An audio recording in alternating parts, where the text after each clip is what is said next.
છે રતનભાઈ, પિંકીમાં રહેવા વાળા. દીપડો 100 વાગ્યાના ટાઈમ પર પામનો કાંતો વાંચી ઉપડ્યો. હું જયારે મૂંડું ધોવા ને મારા ઘરવાળા પિશાબ કરવા ગઈ. વાંચી દીપડો ઝૂંપડામાં દેખ છોકરા થઈને ભાગ્યો.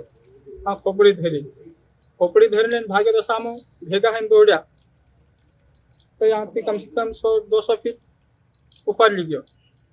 ત્યાંથી ફેર છોકરાને છોડ નાખ્યો ફેર દીપડો ભાગી ગયો. ખોપડીમાં પકડીને લઈ ગયો. આમ 100 વાગે દીપડો સવારમાં ઊભા થયા ત્યાં મોઢું ધોવા ગયા. છોકરો હતો તો રૂમમાં ત્યાંથી ઉપાડીને વહી ગયો દીપડો. પછી ભાડે રાયડું નાખ્યું ને જરા એટલે પછી દોડ્યા લેવા.